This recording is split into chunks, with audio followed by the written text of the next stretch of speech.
We are going to energise the country. Stop Brexit. No more Mr. Nice Guy. Seamus, I'm not sure this is a great idea, is it? Order! Hello and welcome to the Debated podcast. I'm your host Conrad, and also I'm joined by my other co-host Will. Hello. And today is the general election debate special, and we are joined by two special guests who are representing each of the main two parties. So we'll start with Emily. Do you want to introduce yourself? Hi, I'm Emily Hewertson. I'm 19. I'm a Conservative Party activist and an avid Brexiteer. And also we are joined by George. Hello there, my name's George Aylett. I'm a PhD student at the University of Leeds, and I'm a solid socialist. And I'm looking forward to today. It's going to be good. So to begin with, the first topic that we're going to tackle is one that has dominated the campaign, and it's Brexit. So the first question that we have for both of you is, how will your party resolve Brexit? So I think the big thing that Boris has over Corbyn is a very clear plan on Brexit. I mean, he's got a deal that has shown to be able to get through Parliament, and every single one of the Conservative candidates this time round has agreed to back the deal. Then you have Corbyn, on the other hand, who has basically committed to staying neutral in a second referendum, so he would not even be supporting his own deal, which is absolutely absurd. And I think throughout the whole country there is this kind of, want to get Brexit over and done with, and the quickest way to do that is to support Boris and support his deal, because then we can finally deliver on the biggest mandate of all time in British politics. George, would you like to respond? Absolutely. So Labour's position is to organise and negotiate a credible leave deal within 3 months, and then within 6 months, put that deal to a referendum versus Remain. Now, anyone that's saying that that position is not clear, it is very clear. It can be summed up in just a few sentences. And, anyone who knows me, I've been very critical of the idea of a second referendum. But whilst Northern Ireland is part of the UK, I actually want a deal that has a customs union. So that can only happen with a Labour government who want to negotiate that. So that's a pill I'm willing to swallow in order to get that deal. And a Labour deal would protect the economy, protect the NHS, protect workers' rights, protect environmental rights, and a customs union deal would also respect the Good Friday Agreement. And I think that deal currently on offer is significantly better than the Boris Johnson deal. And the problem with Boris Johnson's deal isn't necessarily with the withdrawal agreement in itself. That's not actually that bad. The three reasons why Johnson's deal is not great. Firstly, the political declaration is absolute trash. The fact that we'll have to maintain EU state aid rules, despite not being members of the single market, I think is a little bit absurd. Secondly, I think it would take around 7 years to fully implement and finalise agreements. That's how long it took with Canada, and I think it would be the same with the United Kingdom as well. And finally, I think Boris Johnson is going to use Brexit as a way to sort of de-align ourselves with Europe and move ourselves towards the United States of America. And I'm absolutely terrified of what might happen to the NHS in any trade deal with post-Brexit Britain. So I think the problem in itself is Boris Johnson and the deal there. But I think there is a credible alternative, and we can actually get Brexit done within 6 months with a Labour government. I think that would be better for all of us. Now, you've already kind of touched on it there, George, but the next sort of bit on this is, what kind of trading relationship would your party pursue with the EU? So what? Oh, you said George, didn't you? Sorry, go on. That's all right. Don't worry. It's all right. So what Labour want is to have a customs union. So, the consequence of that means no independent trade policy, that you might be able to have some sort of sway, on the sideline, and obviously the sixth richest nation on earth. I don't think people are just going to ignore that. But the whole point of a customs union is to protect the Good Friday Agreement and the situation in Northern Ireland. Now, if it was a situation where Northern Ireland was no longer part of the Union, which may happen in the next few decades, then I think we can have a different discussion about the customs union. But it is an absolutely necessary compromise in order to, maintain that peace within Northern Ireland. So, having a trade policy negotiated by the European Union, I think it's fine to pursue in order to have peace in Northern Ireland at the same time. But, if the situation was different, then who knows? But a customs union, I think, should be on the table, and it's what we need to pursue. Well, the first. So Emily, sorry, yeah, go on. how do you sort of tackle it? So the first thing that I'd like to definitely pick up on that you said is that you said that Labour's, could get us out in 6 months. Well, Boris Johnson, with this ready-to-go deal, could get us out in 6 weeks. It's completely absurd to try and argue that Labour's this quick fix to the problem. And the other big issue, of course, is that the EU are saying that they don't want to renegotiate a deal. They're happy with the one that they got. And, a lot of the member states are getting very frustrated with the ongoing process, and they just want to get it done.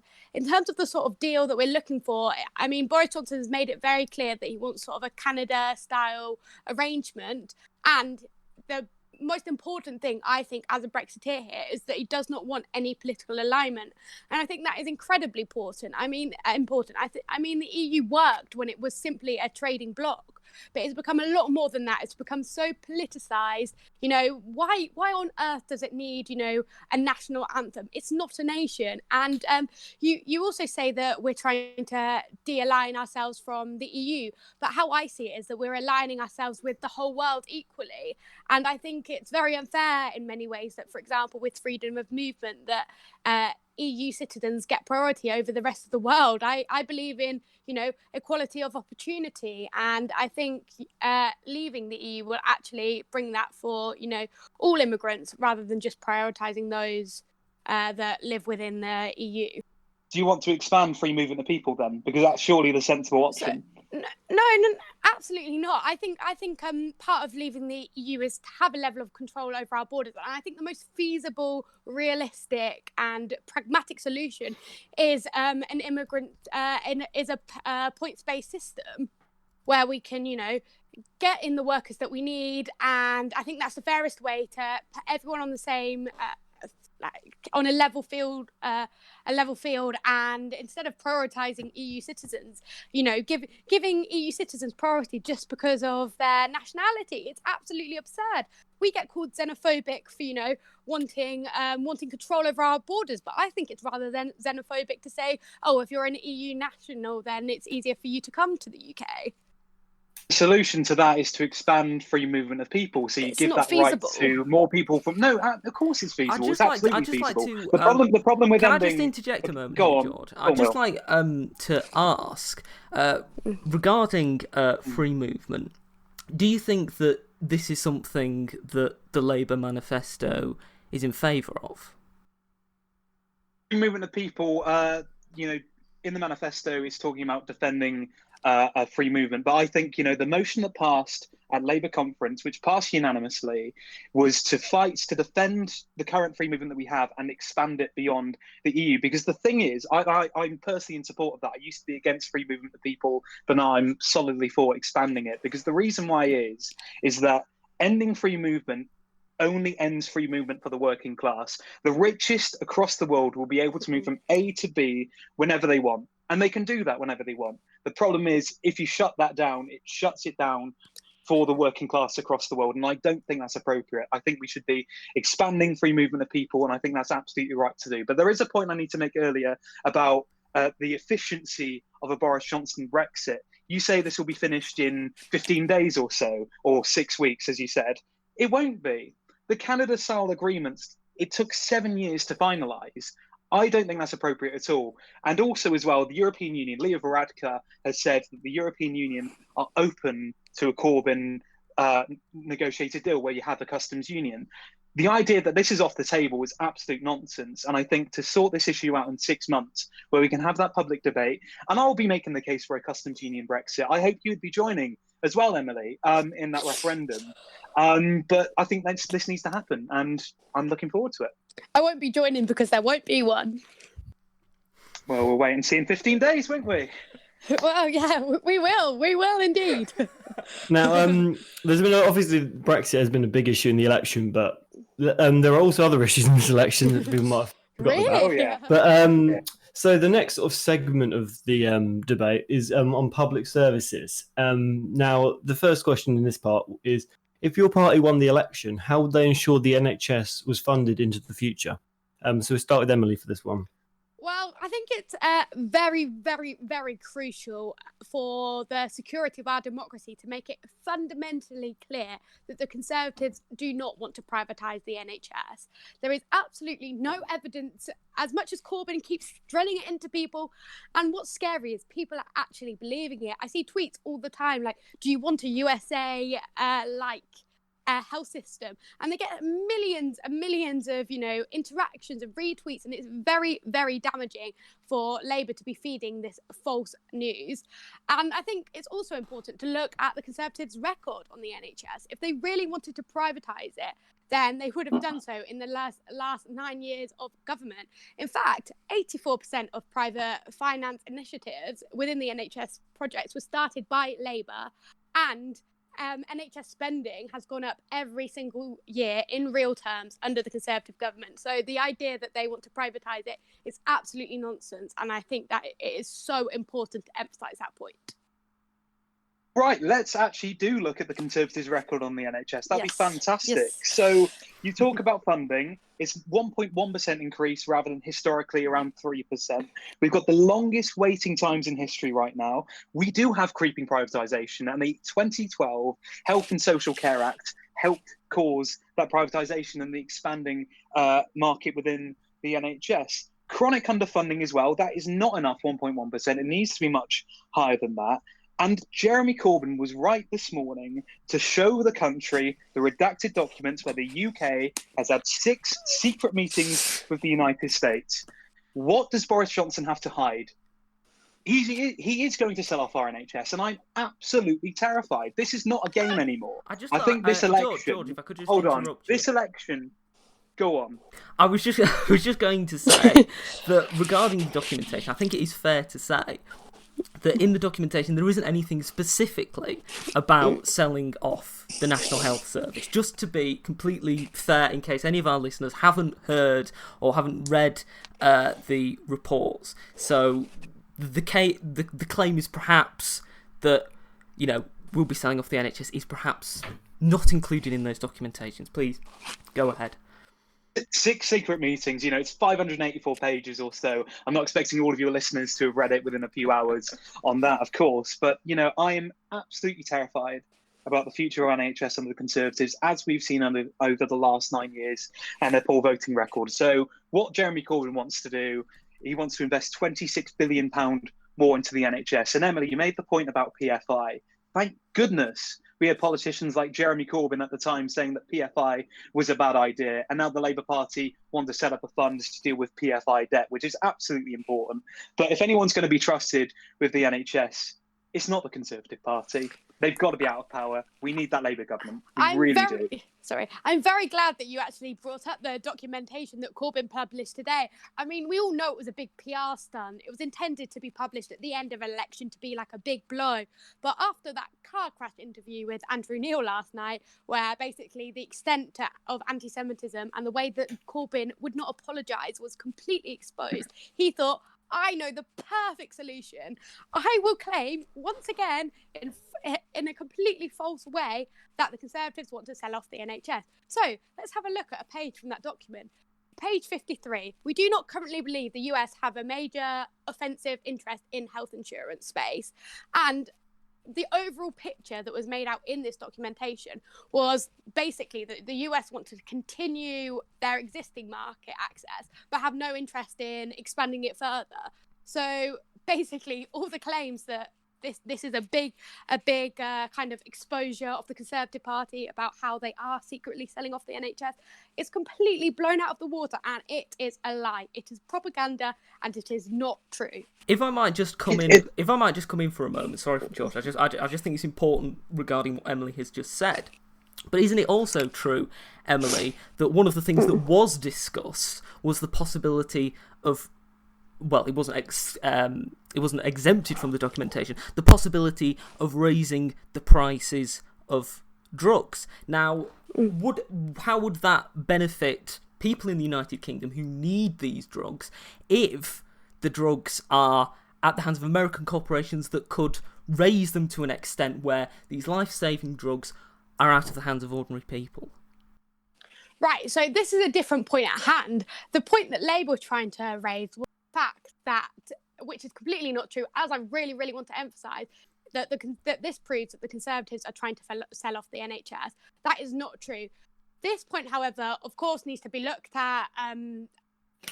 Obviously, it's not great. I'm not going to, weigh it up to be this fantastic thing.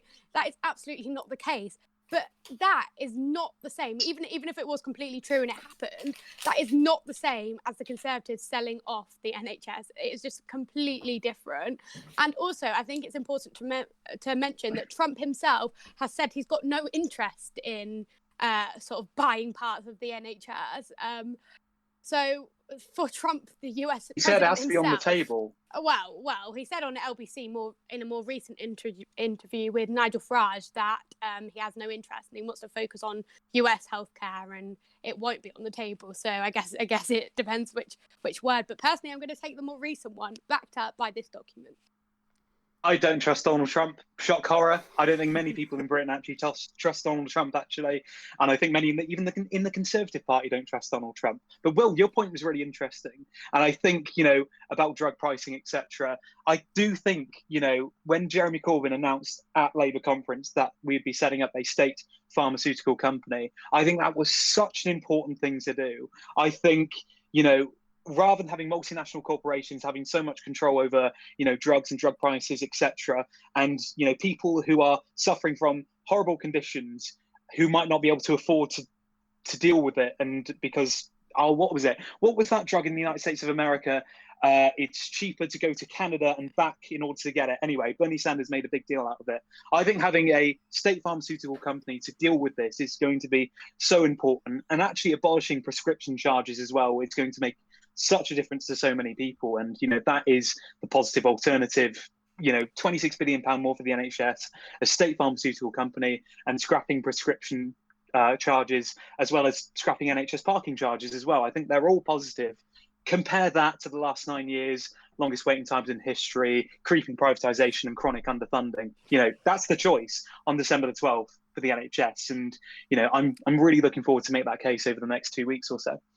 Can I quickly just also mention that Boris has, of course, made pledges to benefit the NHS. I just think it's important, as it actually hasn't been mentioned yet. For example, the 50,000 more nurses, and also providing bursaries towards that to help, attract students into the nursing profession. Bursaries that they scrapped? Pardon? The bursaries that they scrapped. Well, this is the point. Now our economy is thriving and a lot stronger than it was before. We are able to offer incentives like that because of economic fiscal strategies that the Conservatives have implemented. It's tripled since 2010, has it not? What was that? Sorry, you cut off. The debt has tripled since 2010, has it not? What's tripled? The debt. Did you say? Oh, the debt. Well, we've cut the deficit, but as long as the deficit remains, then debt continues to increase. So they were supposed to end it in 2015. The only way to cut the deficit is more austerity, because we've got more. If I can just interrupt, sorry. Yeah. We're going to be discussing the economy later. I would prefer if we stayed on public services at the moment. And I'd both like to ask you, people are very concerned about crime. How would your party keep people safe? George, if you would like to begin. Well, the Labour Party, we've condemned cuts to the police since 2010, and obviously we've seen 21,000 fewer police officers on our streets, and the Labour Party are pledging 20,000 more police officers, which is absolutely fantastic. We said that in 2017, we're saying it now, and dealing with crime is so important. I was talking to somebody just the other day who was talking about the situation in Athens, and had the lack of police there has caused a lot of uncertainty and chaos in many areas. And I think it's absolutely important that, we have enough resources on our streets to deal with this, but not just that as well. I think we've got to deal with the sort of underlying causes of crime too. So I think cutting youth centres, youth facilities have had such an impact on communities, and people have no places to go. Many people will go to the streets and do crime, and that's not good at all. And I think in order to deal with that, you've actually got to invest in communities, invest in youth facilities, etc. So I think that's really, really important. And, I do hope we have a wider debate about broader public services as well. But, over the last 9 years, we've seen, disaster with police funding and youth centre funding, and the fact that Conservatives may make the case that they're going to solve this problem with around £3 billion a year is not enough. We've got to have long-term investment in communities, and I just don't trust them. Well, to come back on that, I think obviously the big pledge to do with crime is the 20,000 more police officers, which of course will be seen as beneficial across the whole country. But what I want to get onto as well is obviously we've got a very tough on crime Home Secretary in Priti Patel, who has pledged for longer prison sentences with a particular focus for those who assault the police, etc., etc. And I think that kind of toughening down on criminals is a really great way forward. But on the issue of kind of national security and national safety, I do not think the nation is safe in Jeremy Corbyn's hands.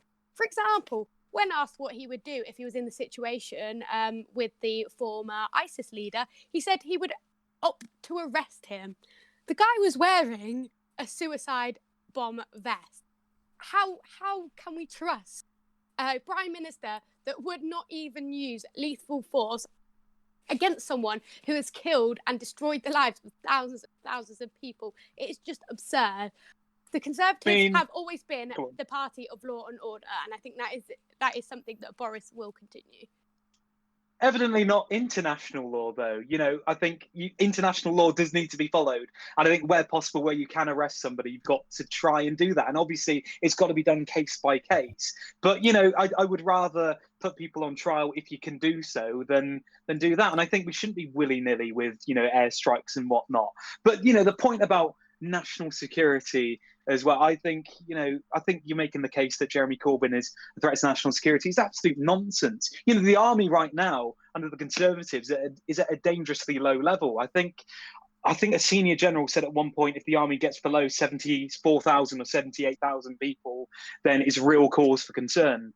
And right now we're near about that level. And, I do not trust the Conservatives on national security when they have implemented austerity all over the country, in all sectors of the country, including defence as well. And that's not appropriate. And, the idea that a politician as well can just so flippantly say that they would use a nuclear weapon is so shocking. And I know Jo Swinson got a lot of grief for saying that she would use a nuclear weapon straight away. I think I'm really, really concerned about that. And I do hope the country and the Labour Party actually does have a debate about nuclear weapons again, because for the first time in British history, we're seeing polling now that more people want to abolish nuclear weapons than keep them, 41% to 40%. So not that lot. That was a YouGov a couple of months ago. So I do think we need a public debate on that. But that's not public services. Yeah, sorry. Go on. Well, I think the kind of big issue here is Corbyn wasn't in favour of renewing Trident. To kind of imply that he is not a threat to national security is absolutely ridiculous. Jeremy Corbyn's solution to any world problem is dialect and just to talk it out. And I mean, we've seen that when he's called people like Hezbollah his friends. It is absolutely shocking. One of the biggest enemies of our country, he describes as friends. It's absolutely shocking. And I think Prime Ministers should be prepared to use a nuclear weapon as a last resort. Of course, they should not be used willy-nilly, but even the fact of having one makes me, and I think most British citizens, feel more secure, even if it's never used, just in case we were in that situation. And it's also used as a deterrent against other nations. So I am definitely in favour for the retention of nuclear weapons. And I think everyone else should be as well.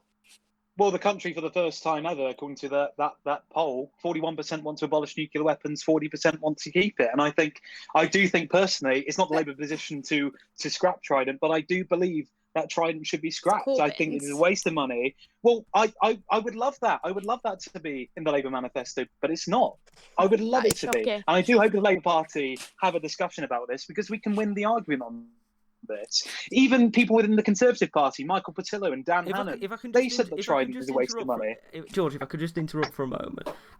We've moved slightly on from the police. I would like just to return to the original question just for a moment, based on something that Emily said earlier about the Conservatives and the police. I'm interested in what you're saying that the police would be. I think you said something about that they would more investment under the Conservatives. But I was looking at the Conservative manifesto today. Brexit is mentioned 61 times in the manifesto. The phrase "get Brexit done" is mentioned 23 times. Knife crime is only mentioned once.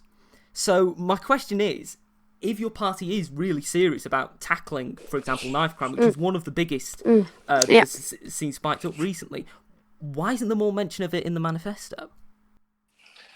Well, I think obviously the big talking point for the whole country, whether you like it or not, at this election is Brexit. And I think that's a place where Corbyn is extremely weak and shows no leadership whatsoever. So, and of course, you've got Jo Swinson, where even Remainers think her idea to completely ignore the people's vote, not even have another one, is absurd. So I think that kind of explains the big emphasis. But of course, knife crime is incredibly important, far more important than Brexit. But what I would say on the issue is that the Conservatives have always been in favour of things such as more stop and search powers for the police, which Labour have often opposed.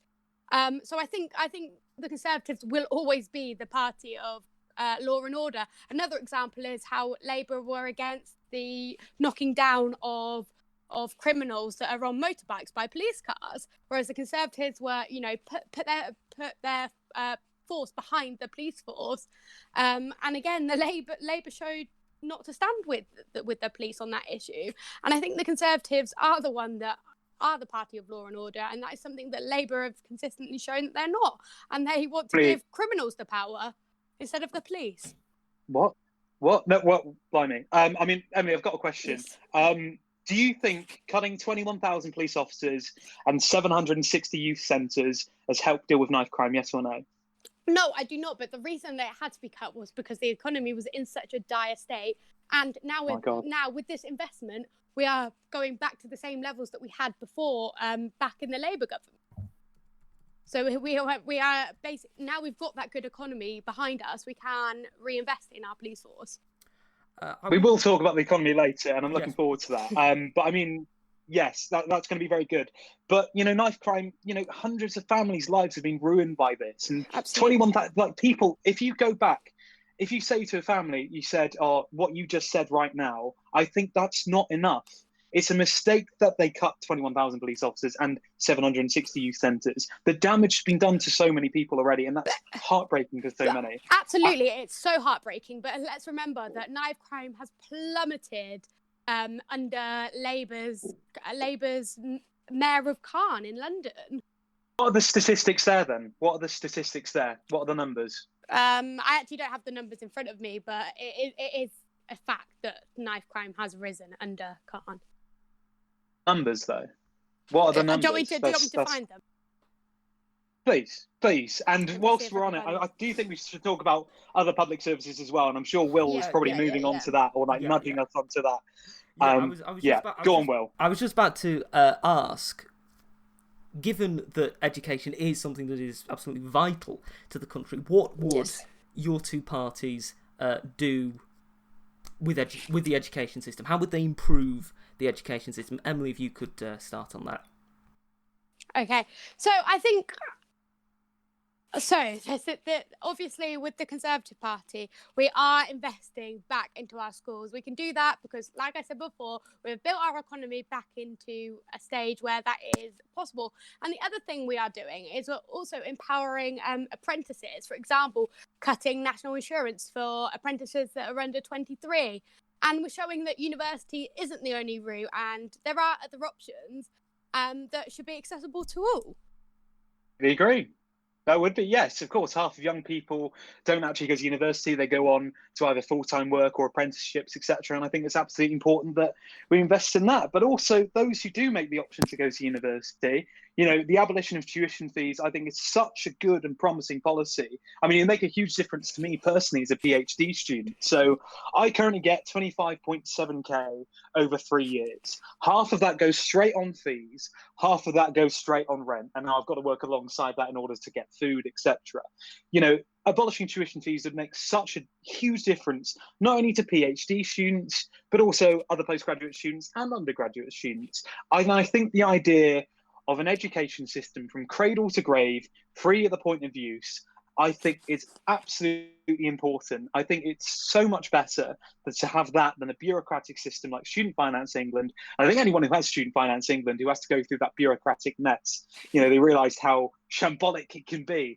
But I think the idea of a cradle-to-grave education system, not only having more hours for free childcare, more investment in primary schools, secondary schools, and universities, and of course vocational education, that's so important. But the differences between Labour and the Conservatives is that the Conservatives over the last 9 years have cut education massively. I was just out in Leeds Northwest today, and there was the statistic. I do want to fact check this, but pupil funding has gone down significantly in Leeds Northwest, and it's gone down everywhere across the country as well.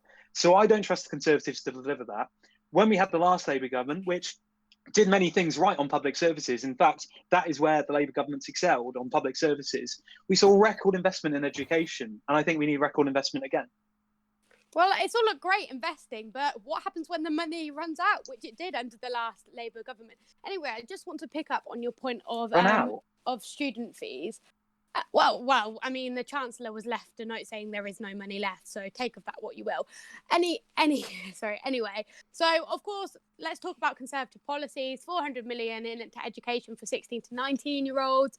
And the other point that I would want to make is about tuition fees.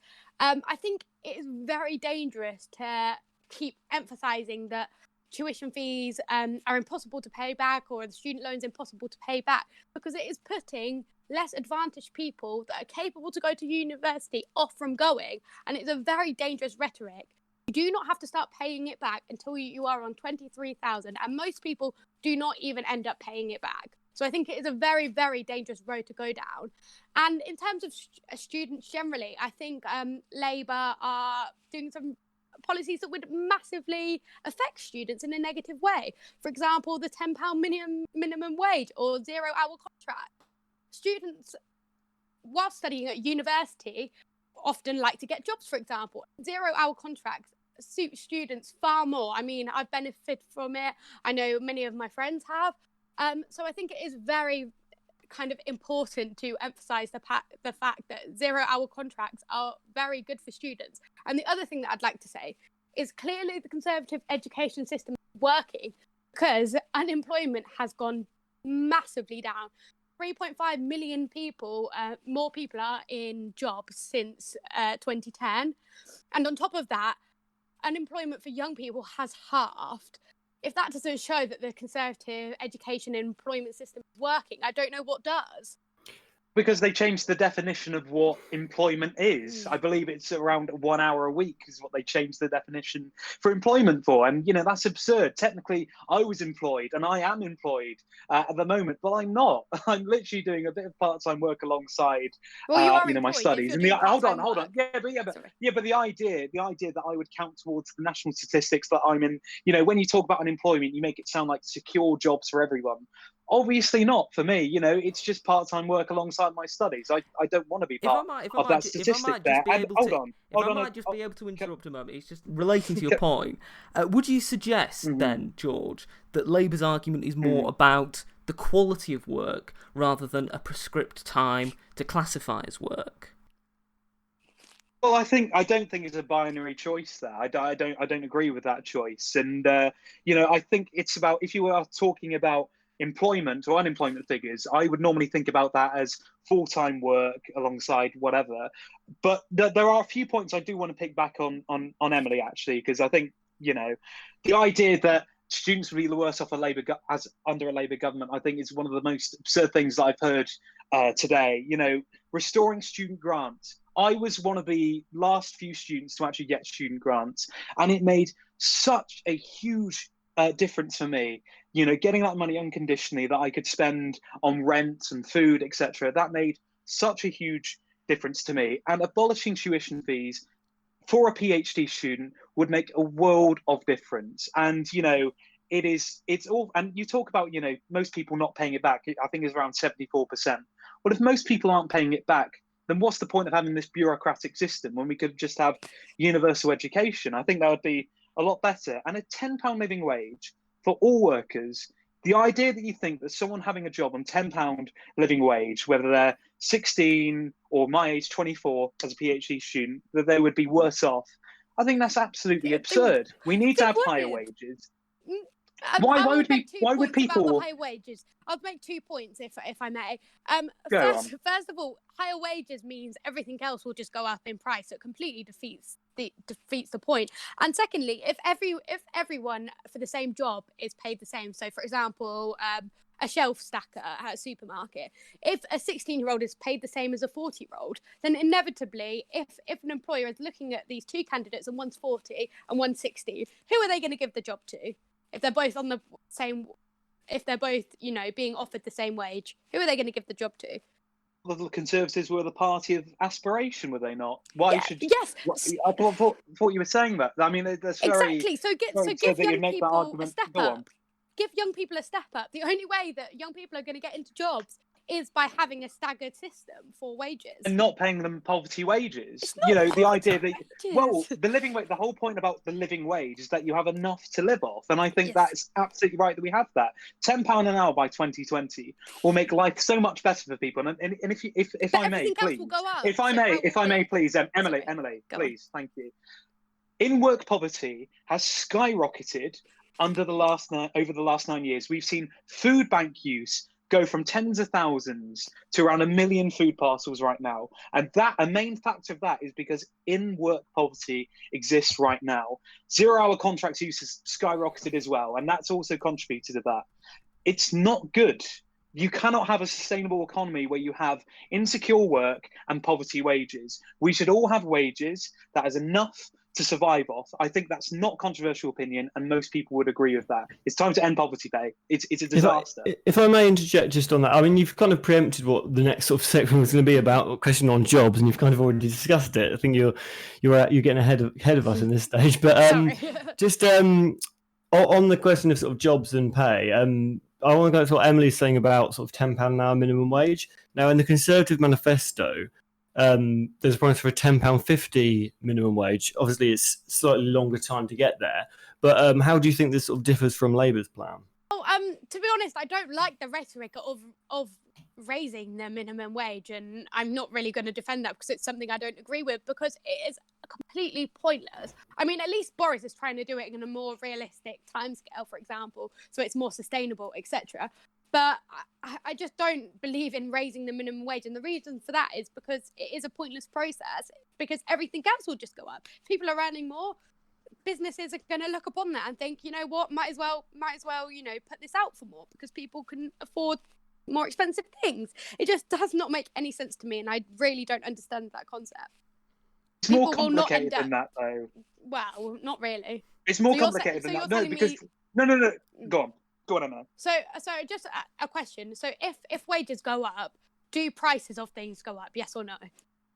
It's not proportionate that as such. You make it sound like if there's a 5% wage increase, then everything goes up by 5%. It's more nuanced than that. And I think, that's obvious. That's very obvious there. But poverty pay should not exist in the 6th richest nation on earth. No one should be using a food bank in the 6th richest nation on earth. And the fact that in-work poverty is so high is shocking. It is absolutely shocking. If you're in work, you should not be in poverty conditions, especially when you're working for multinational corporations like Amazon, who make tens of billions of pounds. It's absolutely wrong that this can still exist. So, I find it absolutely absurd. And, Boris Johnson himself calling for a £10.50 living wage, national living wage, quote, national living wage. The Daily Express was saying, oh my God, that's a fantastic plan. That's going to be so good for millions of workers. And then as soon as Labour propose it, the Daily Express is like, oh, they're hard left Marxist scumbags, blah, blah, blah. I'm not going to have that. I think the debate around raising wages, I think most people think is a sensible idea, and millions of people being lifted out of poverty pay is something that's going to appeal to a lot of people. And I hopefully, fingers crossed, many people will vote for the Labour Party to make their lives a lot better. I think, given that you mentioned Amazon, it would be worth moving on to our next question, which is, if your party were to form the next government, how much influence would they seek to have on the economy? And George, I know that Labour's plan is quite different from the Conservatives, so if you'd like to start on that. Oh yes, absolutely. So, we talk about the economy, and you've got to have a plan for that. And thank goodness Labour actually have a fully costed manifesto, unlike the Conservative manifesto. We've also seen 163... I think the Conservative manifesto has got costings this year. Yeah. Oh, does it? Oh, wow. Yeah, this year. 2017 it was But- didn't, but I think this year they have released costings. But do they have the backing of 163 economists? Aha. So 163 economists yesterday came out in favour of Jeremy Corbyn's plan. And I think it's really important to have an economy which is not at the whim of multinational corporations and the richest in society. And I think they need to pay their fair share of tax. So increasing tax on the top 5% of earners is absolutely important to help fund public services. And It's having not just the corporation 5% tax, though. Hold on, Emily. You also get a statement as well. And we'll be able to have that debate. But we also have corporation tax being raised to 26%. Personally, I think it should be around Scandinavian levels, but I think that's a very, very good start. But, I want to see wealth and power shifted to the workers. I want to see wealth and power shifted to workers rather than it being in the hands of multinational corporations and billionaire shareholders. And I think also as well with the economy, I think a lot of planning is needed to help decarbonise our economy. Now, 2050 to decarbonise our economy is way too late. I think we need that green industrial revolution where you pump money into public services, give jobs, 440,000 green jobs, and you would have that, state influence, state infrastructure, to help decarbonise our economy, give people jobs and give people good earnings. I think that is something that we should aspire to do. And I don't think over the last 9 years where we've seen austerity and more austerity, that's not sustainable in the long term. But I'm sure Emily will be able to make the case. Okay, so first of all, I just want to point out that you keep going on about inequality within the Conservative government, but actually it was in 2015 it was at its lowest level since 1986. Anyway, onto the economy and onto the manifestos. So you say that Labour's manifesto is fully costed, but firstly the IFS has said that inevitably everyone will have to pay more tax, and second of all, even if it was fully costed, he has now promised an extra, I think it's 58 billion to the WASPy women. Where is that money coming from? Corbyn himself has even admitted that you would have to borrow that, so it's completely absurd. And I think the most shocking statistic here is that for every £1 that Boris Johnson is spending, Corbyn is pledging to spend £28. That is absolutely a huge difference.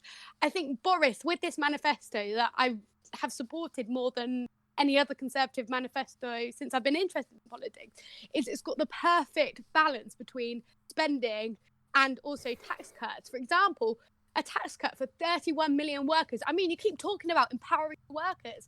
Well, what better way to empower the worker than a tax cut for 31 million people by raising the threshold for national insurance?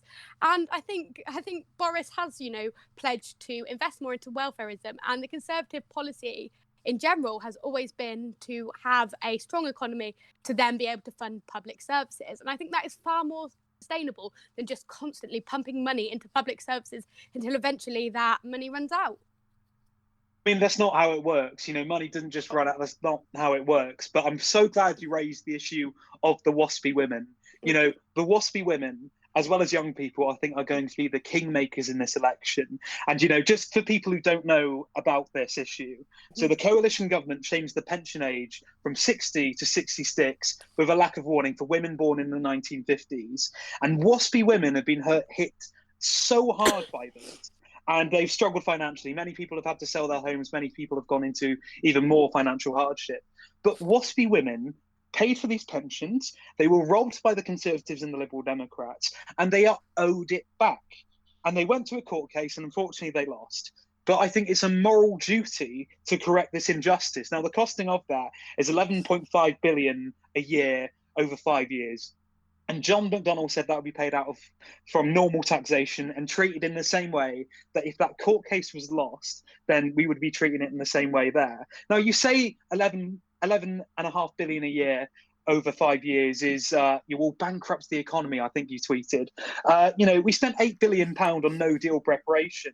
£2.2 billion was spent on making up for Chris Grayling's errors as Transport Secretary, £1.5 billion on the deal with the DUP, and tens of billions of pounds lost due to the uncertainty going around with Brexit. The idea that this is unaffordable, I think that's absolute nonsense. And the point you make about huge increasing in public spending, that's what the country want. We've seen 9 years of chronic underfunding and communities left behind. The country needs that money, and having over £80 billion in the economy, I think that's just a start. That's a stepping stone. I think hopefully the next Labour manifesto, hopefully 2024 rather than another snap election, I hope we will pledge even more funding because, we need radical change right now because we're seeing rising poverty, rising homelessness, rising food bank use. Radical change is needed and public services need money. And I'm so glad Labour are actually having a good manifesto which is fully costed that will invest in public services. And I agree, investment in public services is great. And that's exactly why Boris has pledged to do that. We've got the economy to a sustainable level where we can, we can put money into these services. But there are some things in Corbyn's manifesto where I think, really, is that where your priority is going? For example, free school meals for all. I just can't justify why someone who is in the lowest tax band should be paying for someone that comes from a very well-off family's meal when their family would be very comfortable and able to pay for it. Why can't it just be the most disadvantaged students, of course, should get a free school meal? No one is disputing that, but it just seems unjustified that children from families who are very wealthy are being given something that they don't need. It's just, to me, that is an absolute waste of money, and that money could be used far, far better in other ways.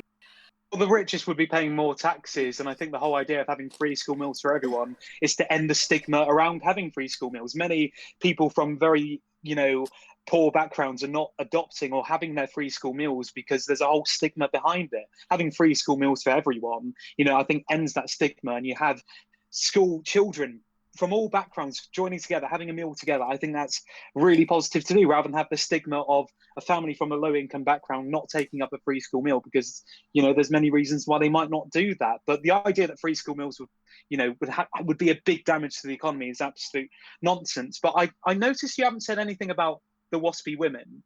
Why do you think it's unfair? Why do you think it's fair that this government can do absolutely nothing about 3.5 million people born in the 1950s, 3.5 million women born in the 1950s who paid into the system and were robbed by the government and are owed it back? Why do you think Boris Johnson should do nothing about this issue? Sorry, I wasn't purposely avoiding the WASPy women question. That's okay. It's just that we went on to other stuff. But on that, of course, it is an awful situation, a very regrettable situation. And of course, no one looked for that to happen. But like you said, at the end of the day, they did lose the court case. And the other thing is, at least Boris Johnson is being honest. Corbyn perhaps should have originally put this into his manifesto, as he says it's such a big issue, which of course it is. But he can't have a fully costed manifesto and then on top of that, which isn't even fully costed, as I said before, as the IFS have pointed out, but then on top of that, pledge another 58 billion. It's just not realistic. At least Boris Johnson is saying, I'm sorry, but this is the truth. This is it in black and white. It's just not possible. And it's very regrettable that it's not possible. Of course it's possible. Of course it's possible. £11.5 billion a year over 5 years to actually tackle this injustice where you have 3.5 million people who've been screwed over. I think if they turn out on December the 12th and punish this government for taking, having that state inequality, state pension inequality, I think the Conservatives have every right to be punished, not only for, implementing this harsh policy in the first place, but failing to rectify that error. That needs to be dealt with. I'd just like to people have suffered really hard. George, I from this. say, Go on. I'd just like to jump in for a moment. Now, you said that this would be paid through taxation. Were you thinking in general taxation, or are you thinking of a specific type of taxation which would pay for this policy? John McDonnell said it'd be paid out of normal taxation. Jeremy Corbyn did that interview yesterday. He said maybe borrowing will be involved, and what was it, reserves as well. I don't care how it's funded. We have the moral duty to do it, and it needs to be done. And if we lost the court case, it would have to be paid for anyway. And no doubt over the next few days and weeks, we'll have a full plan for the WASPy women funding. But the rest of the Labour manifesto, as we all know, is fully costed £83 billion. No, it's Every not. single penny's been accounted for. 83. Are you saying Oh, sorry. 163 economists are wrong here? Are you saying 163 Are you economists saying are that wrong? the IFS are wrong? Well, can I there just we are. point it- One thing that we haven't talked about that I just really want to talk about because I think it's important and something that's come up a lot. Obviously, Corbyn has emphasised that it'd only be the top 5% that would be paying more income tax, but the key word that is income. Everyone will be paying more tax. Do you accept that? For example, through things like sugar tax, the marriage tax, etc., and also obviously corporation tax. Do you accept that? Well, the It's sugar not just the tax we've 5% seen that we under the pay more. Conservative. Yeah, that's income tax, of course it is. But remember, the Conservatives, they raised VAT, etc. They had the sugar tax. They had the pasty tax debacle in 2012 and all these things. So the idea that Conservatives are, free on this issue as well, I think that's absolute nonsense. So the idea that people under the £80,000 would be significantly worse off under this, Labour government, I think is absolute nonsense. They would have strong funded public services. They would have an NHS, which is not on its knees and actually gets the funding it requires. You would have free broadband, which would be an absolute boost to the economy, £59 billion, according to the Centre for Economics and Business Research. You would have a welfare state where you would scrap universal credit and actually have a welfare system that works for everyone. Public ownership of rail, mail, water and energy, which could save around £13 billion a year and would pay itself off within 7 years. After that, it's pure profit. It's fantastic. This is going to make life better for millions of people. So the idea, the point you're trying to make is completely absurd. The power and wealth will be shifted to the working class and working people in Britain under a Labour government. And we haven't seen that over the last 9 years. In fact, it's only got worse for the working class. How is that the case when they ultimately, the working classes in the bottom tax band will be paying more in tax, so they will be worse off. And also under the Conservative government, there'll be 31 million workers who will get a tax cut, so they will be better off under the Conservative government. I don't understand how you can argue that they would be worse off when they're literally having to pay less money. No, absolutely not, because public services are crumbling. The NHS is crumbling. When you see people using the NHS and having the longest waiting times in history, I don't think people want that at all. And obviously, ill health has an impact on productivity. If you deal with ill health, if you make people's lives better, if you have better health for workers, that increases productivity, boosts the economy. All these things add up. And, public ownership of rail, mail, water and energy will also have a huge impact. And also free broadband as well. All of these things are going to benefit millions of people rather than a handful of shareholders and billionaires under the Conservatives' plans. I just don't buy that. And also, George, if I could just interrupt for a moment. Does it at all worry you that, given so much has been centred on the idea of the top 5% paying more tax, that if Labour were to win this general election, that people within that bracket and companies that previously have not paid as much tax, which the Labour Party says that they would want to pay more tax, might leave the United Kingdom for other countries where taxation of that sort isn't in place? Does that worry you at all? It doesn't worry me, because most people would actually be better off with stronger public services and all these things. They would benefit from an education system that is properly funded, because they would have a workforce which goes through an education system with more money, and that would have an impact in the long term. They would have, fully funded or better funded transport. So buses and rail under public ownership, that would obviously impact workers, that would impact their businesses and all these things. So I think people, I think one of the most patriotic things you can do is pay your taxes. I think that's so important. And, the idea that wealth, will trickle out under a Labour government, it doesn't, instead of it not trickling down, it'll trickle outwards to tax havens. It's doing that already, I think, that's a big problem. That's a huge problem. And, but people will all benefit from stronger public services, a stronger NHS, and all these things. So, no, I don't worry about that. And they would only benefit from a country that has more investment in infrastructure, etc. I think one of the most patriotic things you could do is actually stand up to the enemies of Britain. But anyway, besides the point, the one last thing that I'd like to emphasise is when you talk of things like free broadband, I think that is very dangerous because it is free. It would be free at the point of use. It would be paid for by taxpayers. I just wanted to make that clear.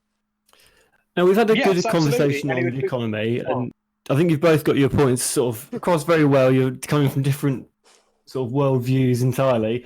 But sort of our final sort of section is on leadership. Now, there's a big sort of choice. Obviously, you're not just electing your MP, you're electing sort of a party to be Prime Minister and have a Prime Minister.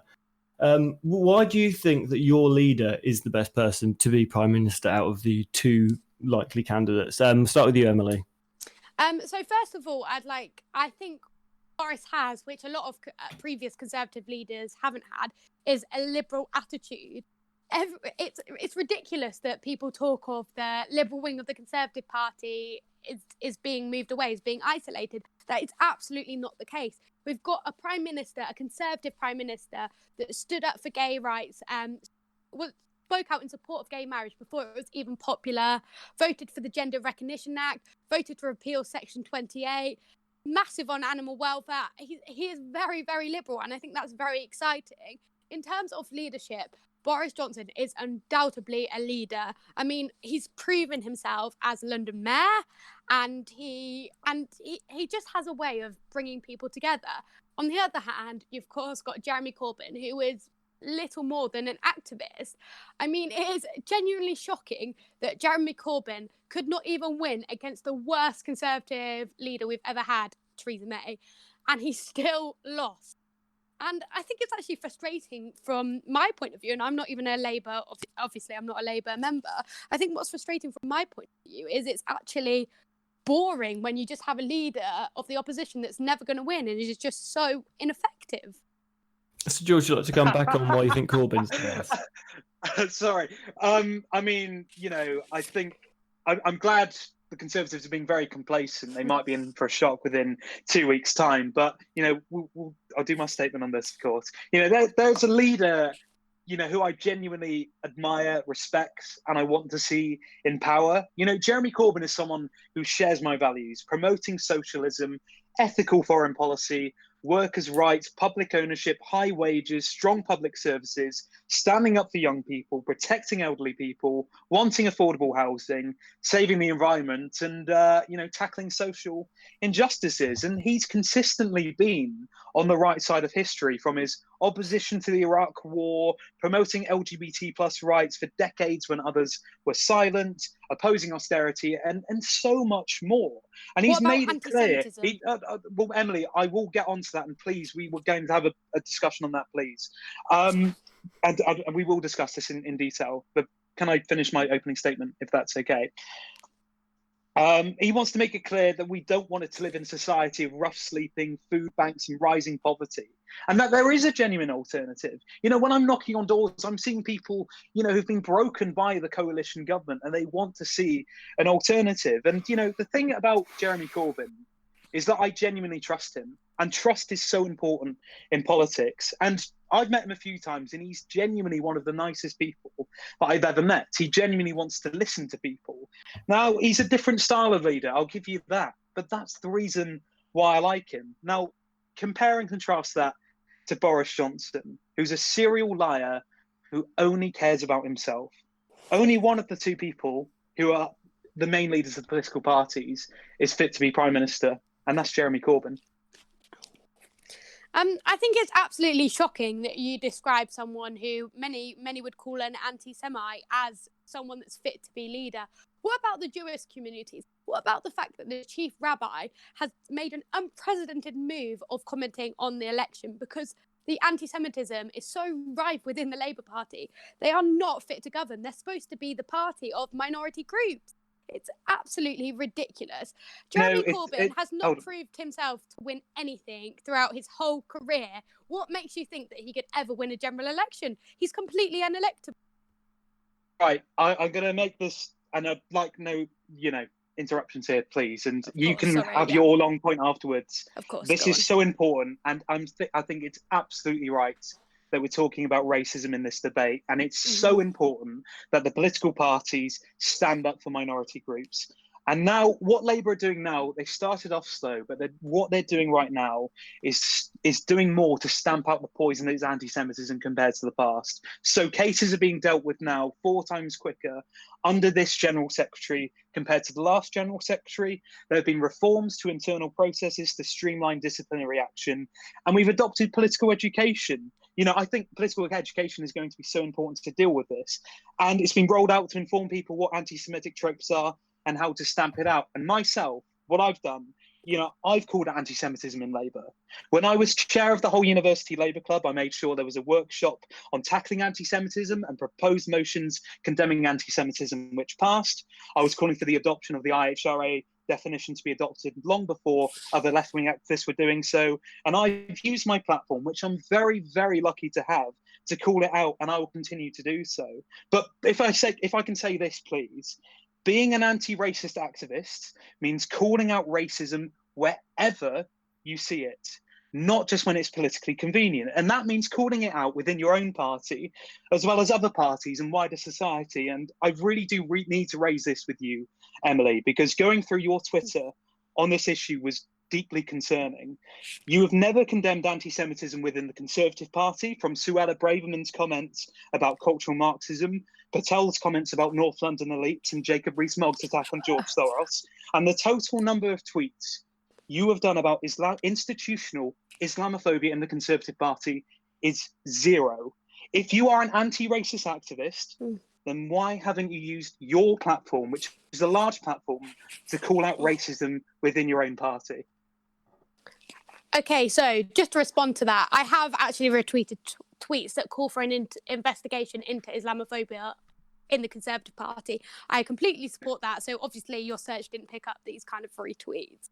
So yeah, fair enough if I haven't tweeted it myself, but I have shown support. So that to kind of, imply that I'm not in support of an Islamophobia investigation is completely wrong and completely unfair.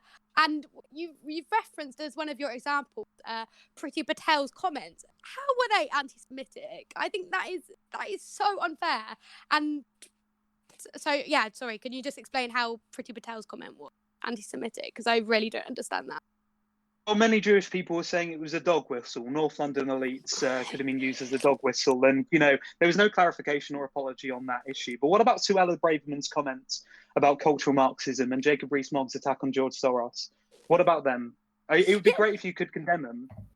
I haven't actually the exact quotes that you're talking about. So if I saw them, then obviously I'd comment on them. But what I will say is this kind of whataboutery. Like, we don't need a political. It's not whataboutery. Anti-Semitism is rife in the Labour Party. It's far more of a problem within the Labour Party than it is the Conservatives. So it's to kind of like twist this and be like, wow, what about the anti-Semitism in the Conservative Party? I didn't say that, Emily. Well, you threw that back at me. I'm not having that. You threw that back at me. Emily, I'm not. Emily, please, sorry. if you allow me to respond, course. I did not. It's not whataboutery, because I've said where I've called it out. I've said what I want done, and there is so much more to be done, and I'll never be silent on that. And the idea that that I would have been silent on this, no, I have not. I'm very lucky to have the platform I have, and I will continue to stamp out this poison that is anti-Semitism, and I will continue to do so. But I'm going to call out racism wherever I see it. Now, I did not know that you retweeted comments about that, and I'm so glad you did. And I really, really do hope the Conservatives adopt that and Labour take more action as well, because that's the point of political parties. But you say it seems that many in the Conservative Party, 79%, are still in denial about Islamophobia in the Conservative Party, when 60% of Tory members think Islam is a threat to the West, 45% don't want a Muslim PM and believe the myth of no-go zones, 40% believe there should be a reduction of Muslims entering the United Kingdom, and many members who made Islamophobic comments were allowed to vote in that leadership contest. We've got to call it out. You and I, Emily, and everyone else in the Labour Party and the Conservative Party have got to call it out in the Labour Party and the Conservative Party, because it's shocking. It is a poison that is impacting, political debate, and it's heartbreaking to see minorities feeling so upset and alienated. And, we've got to do our bit. But I think having someone like Boris Johnson, when he made his comments about women in burqas looking like letterboxes and bank robbers, which is shocking. We saw a 375% increase in hate crimes, Islamophobic hate crimes. Now that is shocking. And I just want to know why you haven't tweeted anything about that. Well, the first thing that I'd like to point out is I am one of these people that has criticised Boris Johnson's language time and time again, so you can look at that. But I think it's very important to look at his actions as well. For example, the article that you are specifically quoting was actually a defence of Muslim women to be able to wear the burqa. Oh, so no. I think God. it was. You can't deny that. I'm not defending the language, and I think that language is divisive. And Don't defend it. Wrong. And I'm not defending his language, but I'm saying that article, as a fact, was. And also, I just want to say, I think it's really, really brave of you that you've actually spoke out about anti-Semitism in the Labour Party, because I've seen myself, when the Labour activists do it, they get dogpiled on, and it can be very hard. And you can feel isolated from your party in many ways. I've seen it for myself. And so I really do commend you for that. The other thing that I will say is that Jeremy Corbyn did not apologise for anti-Semitism in his party. And the fact that we've had the Human Rights and Equality Commission have had to open an investigation into racism in the Labour Party, and the only other party that they investigated before was the British National Party. It's quite shocking that Jeremy Corbyn can't even say sorry. And we saw Barry Gardiner get angry at journalists asking about anti-Semitism at the press conference about the NHS papers. He got angry and said, "You're not sticking to the point of this conference," which is just completely shocking. But I think what you do on anti-Semitism is really brave, and I do commend that. And also, Boris Johnson has today apologised for Islamophobia, and the Conservatives have confirmed that there will be an investigation into it if he is elected as Prime Minister. Or there should be anyway, regardless. Is that, because I haven't seen that announcement today, can you clarify, is that on having a specific investigation into Islamophobia as suggested by Saeed Abazi, or is it an investigation into Islamophobia and all forms of racism? Which one is it? I think but I haven't seen this announcement today. I'm not actually sure. It was on the Andrew Neil about a couple of hours ago. There was a representative from the Conservative Party that said that there will be an investigation into Islamophobia. I'm not sure which of those it is. That's obviously extremely positive, and any party taking any action to do this is so important. And I do, thank you for your comments. I mean, it's the duty of everybody in the Labour Party to call out racism, and it's the duty of everyone in the Conservative Party to do this. And we've both got to be louder on this. And I hope you keep on retweeting and tweeting, and start tweeting about this issue. I think it's really important, and we've got our duty to stamp out the poison that is racism wherever we see it. And I'm sure we can both agree with that. So let's do it. I'd like to interject at this point and ask if we could move on. The Prime Minister represents the United Kingdom on the world stage. How will your leader approach foreign affairs? George, would you like to start? Absolutely. So I think we've got to have a different approach to foreign policy. I think when you have things like the Iraq War, which was an absolute disaster, and you had somebody on the right side of history then saying the right things now as well, I think we've got to have a foreign policy which, doesn't jump straight to war as the conclusion there, but follows international law and is ethical. And I think, all wars, and we did touch upon this earlier on very briefly, all wars end in political settlement. I think you've got to do that as soon as possible, where possible, in order to get all sides around the negotiating table and end conflicts and come to dialogue. Because dialogue, where possible, is obviously better than having a war where you have innocent civilians who are killed. I can't remember the exact statistic, but the percentage of civilian deaths from war has skyrocketed in the last 100 years. I believe it was around 20% at the start of the century. Now that gets higher and higher with every year that passes. Now, I do want to fact check that. Please do fact check that on there. But, I want to see a world at peace, not at war. And I think having Britain leading the way on that, I think would be so important. And I think not jumping to interventionism where possible is a good start. Unfortunately, in the current political climate, dialogue 9 times out of 10 is not possible.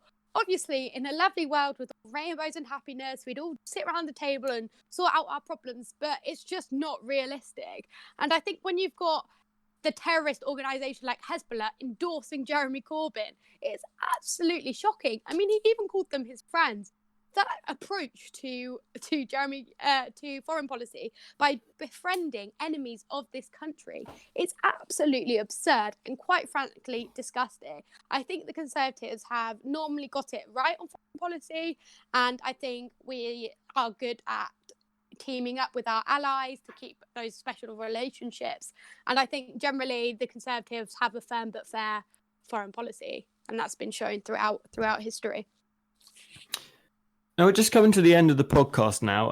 Thank you very much for both of your time. It's been a very interesting debate, and we've got through a lot of issues. Thank you. And hopefully the listeners have enjoyed it as well. But we just got one final question. Now, you're both prominent young people in politics, and now it's coming up to Christmas election.